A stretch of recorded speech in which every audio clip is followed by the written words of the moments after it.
Hello friends, कैसे हैं आप लोग। एक बार फिर से स्वागत है आपका अपने चैनल स्टडी विद पीयूष में। स्पीडी का एक और महत्वपूर्ण टॉपिक, साइंस स्पीडी जो है उसका एक और महत्वपूर्ण टॉपिक जो रेलवे और एसएससी के लिए बहुत इम्पोर्टेंट होता है, बाकी अन्य एग्ज़ामों के लिए भी बहुत इम्पोर्टेंट है। जो स्पीडी बनाई गई है, जो जिसमें स्पीडी में जो क्वेश्चन है वो लगभग वनडे एग्ज़ाम के लिए बहुत ज़्यादा इम्पॉर्टेंट है। किसी भी स्टेट में हो या सेंट्रल लेवल पे हो या कहीं पर भी हो, अगर वनडे एग्ज़ाम की आप तैयारी कर रहे हैं, एसएससी कर रहे हैं, रेलवे की कर रहे हैं या कोई स्टेट एग्ज़ाम की तैयारी कर रहे हैं, तो ये जो स्पीडी की साइंस है और स्पीडी का जो जीके है बहुत ज़्यादा इम्पोर्टेंट हो जाता है। उसमें बहुत सा मैक्सिमम क्वेश्चंस 90% क्वेश्चंस वहाँ पे कवर हो जाते हैं। तो चलिए, ये रेलवे और एसएससी के पॉइंट ऑफ व्यू से और अदर एग्जाम के पॉइंट ऑफ व्यू से भी इम्पोर्टेंट टॉपिक है। साइंस का ये टॉपिक है। इसमें प्रमुख वैज्ञानिक और उन्होंने किस चीज़ की खोज की, एक महत्वपूर्ण टॉपिक है ये। चलिए प्रारंभ करते हैं। तो फर्स्ट है हमारे हेनरी वैकुलर। हेनरी वैकुलर ने, अब देखिए किस, जो इसमें जो ईयर दिया हुआ है ना 1852 टू 1908, ये इतना इम्पोर्टेंट नहीं है। इनकी खोज बहुत ज़्यादा इम्पोर्टेंट है कि इन्होंने किस चीज़ की खोज की। तो हेनरी बैकुरल, जो बैकुरल हैं, उन्होंने रेडियो एक्टिविटी और गामा किरणों की खोज की। किसकी? रेडियो एक्टिविटी और गामा किरणों की खोज। मैं आपको एक चीज़ और बता देना चाहता हूँ। अगर आप ये सोचते हैं कि आप फर्स्ट टाइम में कोई चीज़ पढ़ेंगे और वो फर्स्ट टाइम में याद हो जाएगी, तो ऐसा नहीं होता है। आपको कम से कम किसी भी चीज़ को 1 से 2 बार स्टडी करना होगा। एक बार हाथ से रिटन लिखना ज़रूर होगा। मैं बार बार एक ही चीज़ बोलता हूँ, जब आप एक बार हाथ से लिख लेते हैं, हैंड रिटन किसी भी चीज़ को कर लेते हैं, तो 90% चीज़ें याद हो जाती हैं। ठीक है, चलिए। तो हेनरी बैकुरल जो थे, उन्होंने रेडियो एक्टिविटी तथा गामा किरणों की खोज की। नेक्स्ट है नील बोर। नील बोर ने परमाणु की संरचना, ठीक है, जो परमाणु की जो संरचना है उसका मॉडल को प्रतिपादित किया और 1922 में इन्हें नोबेल पुरस्कार मिला इस चीज़ के लिए। ठीक है, ये कहाँ से थे, किस सन में, क्या, ये सब नहीं पूछता है कोई। हाँ, जो मेन पॉइंट है यहाँ पे, ठीक है, वो क्या है कि इन्होंने जो इनकी खोज थी, इन्होंने क्या प्रतिपादित किया, परमाणु की संरचना का मॉडल प्रतिपादित किया नील बोर ने। इस तरीके का ये, ऐसा ये वो था ना, ये इस तरीके से। ठीक है, तो वो परमाणु की संरचना का क्या किया इन्होंने, मॉडल प्रतिपादित किया और 1922 में इन्हें क्या मिला, नोबेल प्राइज़ मिला। फिर है हेनरी क्वेंडिस। कई बार पूछा जाता है कि हेनरी क्वेंडिस ने क्या किया। तो इन्होंने हाइड्रोजन की के तत्व की के रूप में खोज की। हाइड्रोजन को तत्व के रूप में खोज की। हाइड्रोजन का जो सूत्र होता है H2 होता है। तो हम इन्होंने क्या किया, हेनरी क्वेंडिस ने हाइड्रोजन को तत्व के रूप में खोज की। फिर है जेम्स चैडविक। आपने नाम सुना होगा, J Thomson, Rutherford, James Chadwick. ठीक है, तो जेम्स चैडविक ने क्या खोजा, तो परमाणु कण के न्यूट्रॉन की खोज की। परमाणु कण का न्यूट्रॉन की खोज की किन्होंने, जेम्स चैडविक ने। जे थॉमसन ने इलेक्ट्रॉन की खोज की, ठीक है, और रदरफोर्ड ने प्रोटॉन की खोज की और जेम्स चैडविक ने आपके न्यूट्रॉन की खोज की। ठीक है, ये यहाँ तक आपको क्लियर हो गया होगा। चलिए, देखिए इलेक्ट्रॉन क्या होता है और आपका प्रोटॉन क्या होता है, इलेक्ट्रॉन कहाँ पर अवेलेबल रहते हैं, प्रोटॉन कहाँ पर अवेलेबल रहते हैं, ये अपने आप में एक आगे इसी का टॉपिक है, उसमें मैं आपको क्लियर करके बता दूंगा। ठीक है, उसमें पूरा इलेक्ट्रॉन, प्रोटॉन, न्यूट्रॉन, पॉजिट्रॉन, जितनी भी चीज़ें होती हैं उसमें पूरी क्लियर हो जाएंगी। अभी यहाँ पर केवल खोज के बारे में जानते हैं। ठीक है, बहुत अच्छे से आपको ये चीज़ें क्लियर हो जाएंगी। फिर है आपका कॉपरनिकस। आपने नाम सुना होगा कॉपरनिकस का। तो कॉपरनिकस ने क्या, कौन थे पहले ये, तो ये खगोल शास्त्री थे। ठीक है, ये क्या थे, खगोल शास्त्री थे। दूसरी चीज़ इनके लिए क्या है कि पृथ्वी स्थिर नहीं है। इन्होंने क्या बताया, कॉपरनिकस ने क्या कहा कि पृथ्वी स्थिर नहीं है और सूर्य के चारों ओर घूमती है। इन्होंने, कॉपरनिकस ने जो बताया, ये खगोल शास्त्री थे, और इन्होंने क्या बताया कि पृथ्वी जो है, जो हमारी पृथ्वी है, वो स्थिर नहीं है, वो सूर्य के चारों ओर घूमती है, कॉपरनिकस ने बताया। फिर है मैडम क्यूरी। बहुत बार आपने नाम सुना होगा, मैडम क्यूरी ने क्या किया, ठीक है। तो ये वैसे तो पोलैंड की थी और ये फ्रांस की इन्होंने नागरिकता ले ली, इतना ज़्यादा इम्पोर्टेंट नहीं है, लेकिन इनका जो मेन है, मैडम क्यूरी ने क्या किया, वो किया उन्होंने रेडियम की खोज की। ये दिख रहा है ना, रेडियम की खोज की मैडम क्यूरी ने। इन्हें 2 बार नोबेल प्राइज़ मिला, 1903 में और 1911 में, ठीक है। 1903 में और 1911 में 2 बार इन्हें क्या मिला, नोबेल प्राइज़ मिला, और रेडियम की इन्होंने खोज की, ठीक है। फिर है जॉन डाल्टन, बहुत बार आपने सुना होगा। तो परमाणु का जो सिद्धांत है, देखिए, है ना, जो परमाणु का सिद्धांत है वो किसने दिया, वो जॉन डाल्टन ने दिया। परमाणु की संरचना की बात करेगा, तो जब परमाणु की संरचना की बात करेगा तो आपको नाम ध्यान आएगा किसका, नील बोहर का, ठीक है। और अगर आप कहेंगे कि परमाणु का सिद्धांत किसने दिया, तो परमाणु का जो सिद्धांत दिया वो दिया आपका, किसने दिया, जॉन डाल्टन ने। ये जॉन डाल्टन ने दिया परमाणु का सिद्धांत, ठीक है। फिर है Charles Robert Darwin.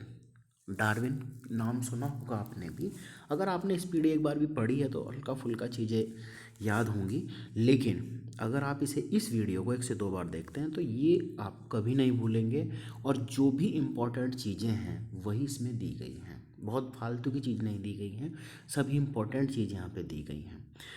Charles Robert Darwin, तो इन्होंने विकास का सिद्धांत दिया। इन्होंने क्या दिया, विकास का सिद्धांत दिया, प्राकृतिक वर्ण के नियम को बताया, ठीक है। विकास का सिद्धांत दिया किसने, चार्ल्स डार्विन ने, ठीक है। और किस में लिखा है ये, तो इन्होंने ये जो विकास का सिद्धांत दिया है, the origin of species, the origin of species में दिया है इन्होंने विकास का सिद्धांत, चार्ल्स डार्विन ने, ठीक है। फिर है एल्बर्ट आइंस्टीन, इन्हें कौन नहीं जानता है। एल्बर्ट आइंस्टीन ने, ये आपने समीकरण पढ़ी होगी, ये आइंस्टीन समीकरण, E बराबर mc का स्क्वायर, और पूछा जाता है इन्होंने जो सिद्धांत दिया वो दिया है सापेक्षिकता का सिद्धांत। सापेक्षिकता का सिद्धांत दिया है एल्बर्ट आइंस्टीन ने, जिससे आपकी इक्वेशन निकली E बराबर mc का स्क्वायर, और इसे क्या कहते हैं, प्रकाश का विद्युत प्रभाव की भी व्याख्या करता है ये, E बराबर mc का स्क्वायर। फिर है, नेक्स्ट है आपका अलेक्जेंडर फ्लेमिंग। बहुत बार चीज़ें पूछी जाती हैं। अलेक्जेंडर फ्लेमिंग ने जो इम्पोर्टेंट है, एक तो लाइसोजाइम का आविष्कार किया, और जो मोस्ट इम्पॉर्टेंट है इनका क्वेश्चन, वो है पेनिसिलिन। पेनिसिलिन का जो आविष्कार किया वो अलेक्जेंडर फ्लेमिंग ने किया, ठीक है। पेनिसिलिन की खोज अलेक्जेंडर फ्लेमिंग ने की। नेक्स्ट है Galileo.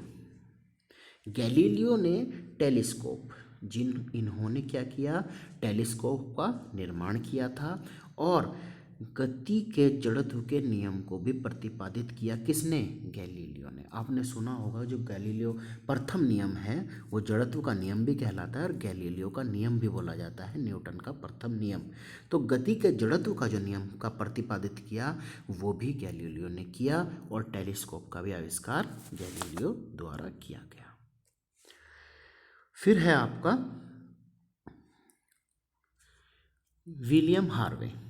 William Harvey, William Harvey ने रक्त परिवहन की खोज की। रक्त परिवहन, विलियम हार्वे, विलियन है, ठीक है, और विलियन क्या होता है, रक्त, तो रक्त को परिवहन, हार्वे, ठीक है, तो रक्त का परिवहन कर रहा है विलियम हार्वे। अब बात करते हैं एडवर्ड जेनर, बहुत इंपॉर्टेंट है। एडवर्ड जेनर ने चेचक के टीके का खोज की। एडवर्ड जेनर ने चेचक के टीके की खोज की। फिर है जोसेफ लिस्टर।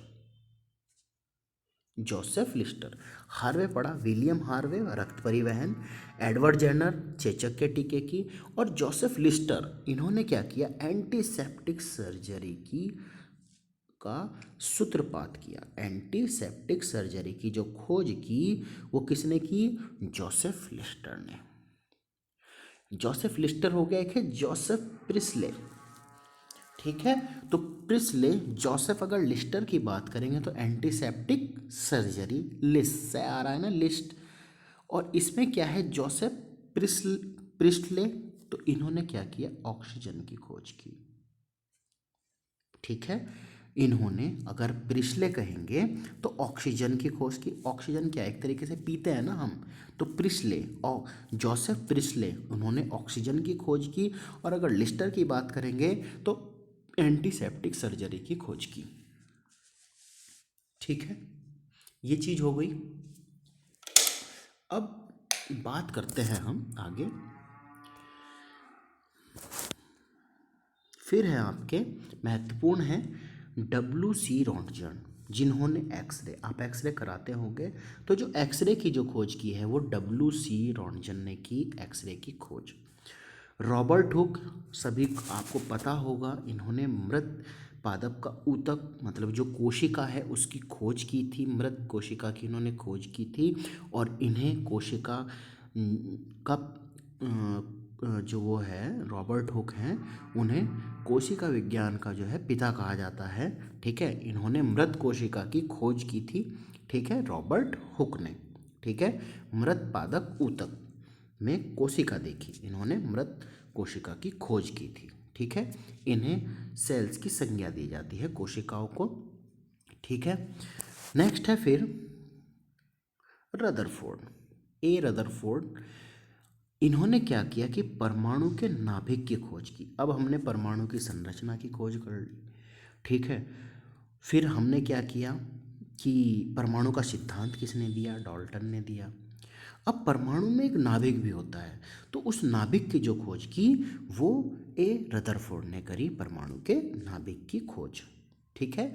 नाभिक में मैं यहीं पे बता देता हूँ, नाभिक में प्रोटॉन और न्यूट्रॉन होते हैं और उसकी जो संरचना होती है उसमें इलेक्ट्रॉन होते हैं, ठीक है। क्लियर है, चलिए बाकी डिटेल आगे जानेंगे।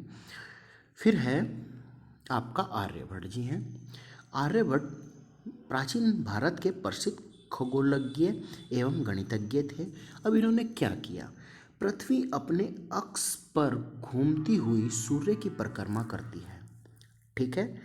तो सबसे पहले हमें किसने बताया, कॉपरनिकस ने बताया कि पृथ्वी स्थिर नहीं है, पृथ्वी क्या है, सूर्य के चारों ओर घूम रही है। फिर आर्यभट्ट ने जो कहा पृथ्वी अपने अक्ष पर भी घूमती है और सूर्य की अपने अक्ष पर घूमते हुए सूर्य की परिक्रमा करती है, तो उन्होंने एक और वर्ड जोड़ा। कॉपरनिकस ने बोला था कि जो पृथ्वी है वो सूर्य के चारों ओर घूम रही है, स्थिर नहीं है। और जो आर्यभट्ट जी हैं उन्होंने क्या बोला कि पृथ्वी अपने अक्ष पर घूमते हुए, अपने अक्ष, अक्ष है ना उसका एक एक्सिस है, उस पर घूमते हुए सूर्य की परिक्रमा कर रही है, ये आर्यभट्ट ने कहा, ठीक है। फिर है जगदीश चंद्र बोस, ठीक है। जगदीश चंद्र बोस की बात करते हैं तो ये भी प्रसिद्ध भौतिकी विज्ञान वैज्ञानी थे, ठीक है। इनकी जो सबसे महत्वपूर्ण खोज है क्रेस्कोग्राफ। अगर बात की जाए कि क्रेस्कोग्राफ की खोज किसने करी, नामक यंत्र जो है उसकी जगदीश चंद्र बोस ने खोज की थी, क्रेस्कोग्राफ नामक यंत्र की। देखिए जो चीज़ यहाँ पर इम्पॉर्टेंट है वही मैं आपको सर्किल करके पढ़ा रहा हूँ, लिखा इसमें बहुत कुछ है, केवल उतनी चीज़ जो एग्जाम पॉइंट ऑफ व्यू से बहुत ज़्यादा इम्पॉर्टेंट है। फिर है CV रमन, आपने नाम सुना होगा, चंद्रशेखर वेंकटरमन, चंद्रशेखर वेंकटरमन, CV रमन का नाम सुना होगा आपने।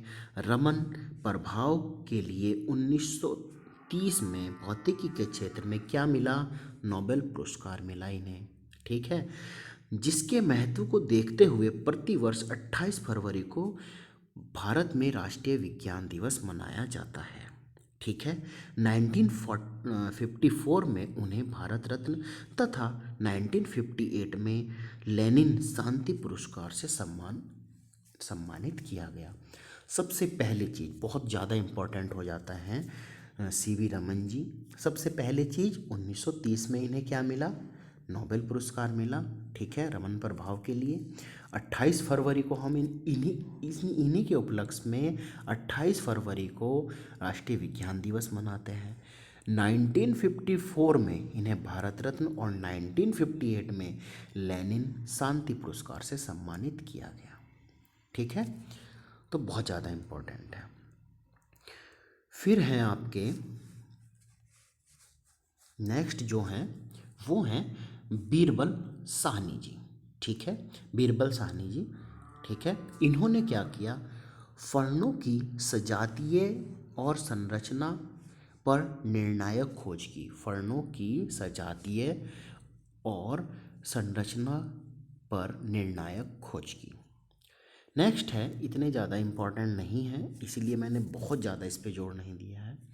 नेक्स्ट है मेघनाथ साहा। मेघनाथ शाह है, मेघनाथ साहा। तो भौतिकी के विश्व प्रसिद्ध विद्वान थे ये।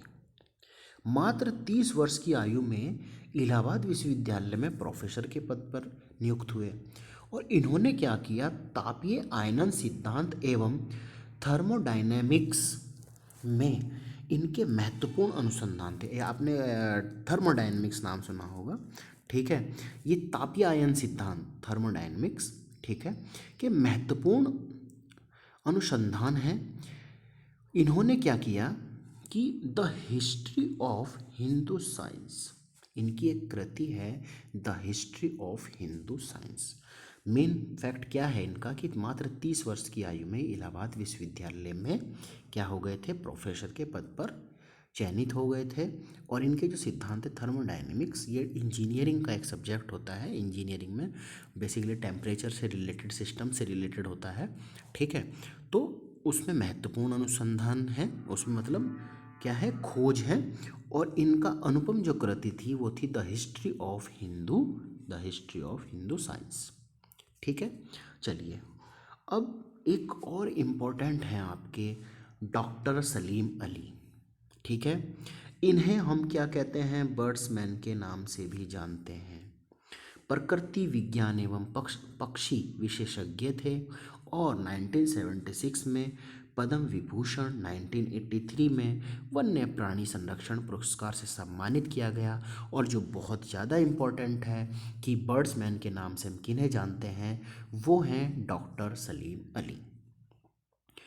ठीक है, नेक्स्ट है आपके डॉक्टर होमी जहांगीर बाबा। आपने नाम सुना होगा। भारत में 1948 में गठित परमाणु ऊर्जा आयोग के अध्यक्ष थे जहांगीर बाबा। ठीक है, परमाणु अनुसंधान केंद्र, जो बाद में बाबा अनुसंधान केंद्र के संस्थापक थे, मतलब जो बाद में क्या कहलाया? भाभा अनुसंधान केंद्र, उसके जो संस्थापक थे वो भी कौन थे? होमी जहांगीर बाबा। वे संयुक्त राष्ट्र संघ द्वारा आयोजित प्रथम परमाणु ऊर्जा के शांति प्रयोगक भी थे। ठीक है, और वे टाटा इंस्टीट्यूट ऑफ, ये है ना, वे Tata institute of fundamental research, TIFR, ये टी है, TIFR के भी पहले निदेशक थे। Tata institute of fundamental research.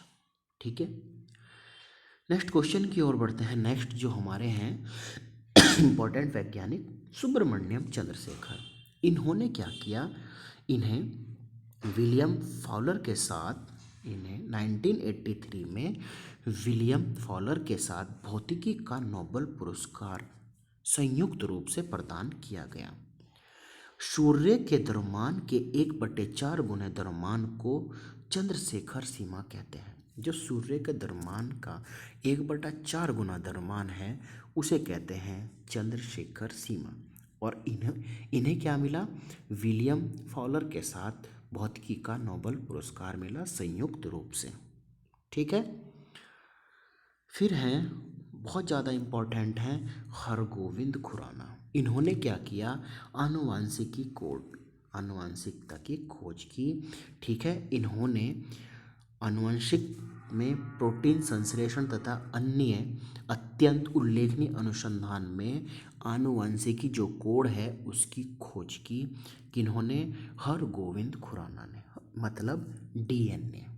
सबसे पहले जो डीएनए लैब में देखा, जिसकी खोज की, जिन्होंने डीएनए पहचाना, वो हरगोविंद खुराना जी ने पहचाना। ठीक है। 1968 में इन्हें 1968 में इन्हें अमेरिकी सहकर्मियों के साथ चिकित्सा विज्ञान का नोबेल पुरस्कार मिला। किसे, हरगोविंद खुराना को। ठीक है। फिर है, नेक्स्ट है हमारे सतीश धवन। इनका भी नाम आपने कई बार सुना होगा। सतीश धवन भारतीय अंतरिक्ष अनुसंधान संस्थान इसरो, जिसका मुख्यालय कहाँ पर है, बेंगलोर में स्थित है, के भूतपूर्व अध्यक्ष थे। ठीक है। इनके अथक प्रयास से क्या हुआ, आर्यभट्ट, रोहिणी, एप्पल जैसे उपग्रह अंतरिक्ष में क्या हुए, भेजे गए। ठीक है। इन्होंने सुपरसोनिक एवं ट्रांससोनिक विंड टनल के निर्माण में योगदान दिया। ठीक है। तो मेन जो है, ये भारतीय अनुसंधान संस्थान इसरो, जिसका मुख्यालय बेंगलोर में स्थित है, के भूतपूर्व अध्यक्ष थे, और इनके प्रयास के कारण ही आर्यभट्ट, रोहिणी, एप्पल जैसे उपग्रह अंतरिक्ष में जा सके। नेक्स्ट है हमारे, और ये लास्ट हैं, विक्रम साराभाई। विक्रम साराभाई, सुप्रसिद्ध भारतीय वैज्ञानिक विक्रम साराभाई परमाणु ऊर्जा आयोग एवं भारतीय अंतरिक्ष अनुसंधान संगठन के अध्यक्ष भी थे। ठीक है। फिजिकल रिसर्च लैबोरेटरी अहमदाबाद और इंडियन इंस्टीट्यूट ऑफ मैनेजमेंट की स्थापना में इनका अहम योगदान है, विक्रम साराभाई का। तो आशा करता हूँ जिस तरीके से आज आपने ये खोज पढ़ी हैं, है ना, इम्पोर्टेंट जो वैज्ञानिक पढ़े हैं, वो आपको पसंद आया होगा। और आप एक बार और इस अगर वीडियो को आप देख लेंगे तो आपको ये बिल्कुल अच्छे से क्या हो जाएगा, माइंड में सेट हो जाएगा। सभी एग्ज़ाम के लिए इम्पोर्टेंट है। तो वीडियो पसंद आ रहा है, अच्छे से समझ में आ रहा है, तो वीडियो को लाइक करें, चैनल को सब्सक्राइब करें, अपने दोस्तों के साथ में शेयर करें। और अगर आपको कोई कमी नज़र आती है, वो कमेंट बॉक्स में आप कमेंट करके बता सकते हैं। धन्यवाद।